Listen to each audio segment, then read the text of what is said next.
Hello everyone, this is Luke the Apostate, and this is our next episode of The Christian Experience, where we talk about the Christian experience and how it is uncomfortably like that of an abuse victim or the child of an emotionally immature parent. In this episode, we'll be talking about how the God of Christians, as described in the Bible and evangelical theology, exhibits shallow emotions. I am, as usual, reading from Nina Brown's Children of the Self-Absorbed, page 7. Shallow emotions.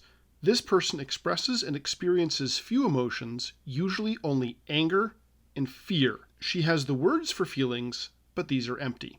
Let's start with that last element. The words for feelings, but they're empty.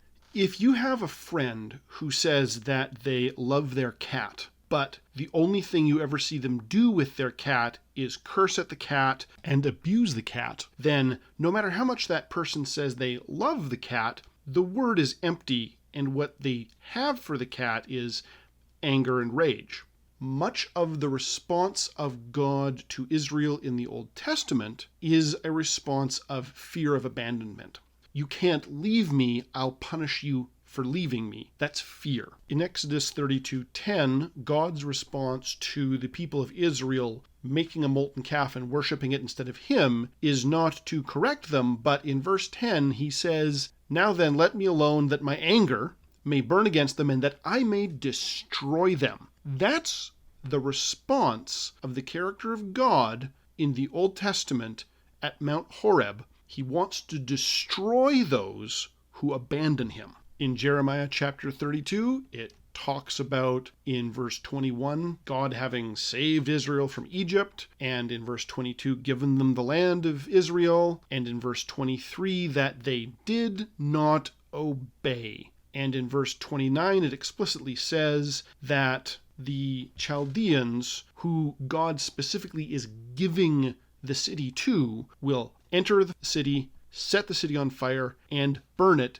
because, in that same verse, with the houses where people have offered incense to Baal to provoke me to anger. The verse is pretty clear that the character of God in the Old Testament responds to abandonment with fear and wrath and violence. That's not an emotionally healthy response to disobedience, to breaking a contract. Let's finish up with discussing the anger and fear in the New Testament. There are three really good examples of Jesus responding to things with anger. In Matthew 21, Jesus, the New Testament character that is later decided by Christians to be God, Jesus, the divine, responds to people using the temple in Jerusalem as a marketplace by overturning tables and driving people out with a whip. So a profound anger.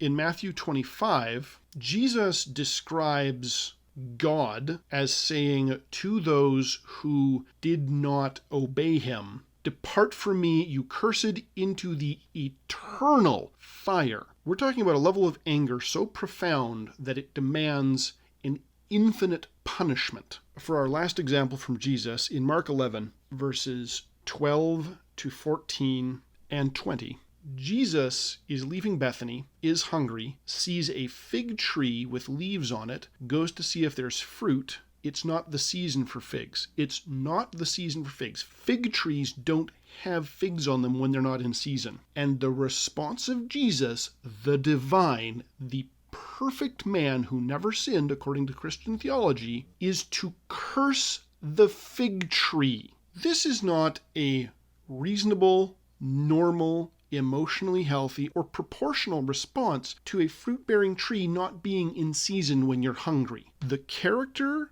of the divine in the Christian Bible is one of shallow emotions, is one of constant, overwhelming anger, responses to fear, and the words that the book has to describe other emotions are empty in the face of the actions described. I hope you found this video useful.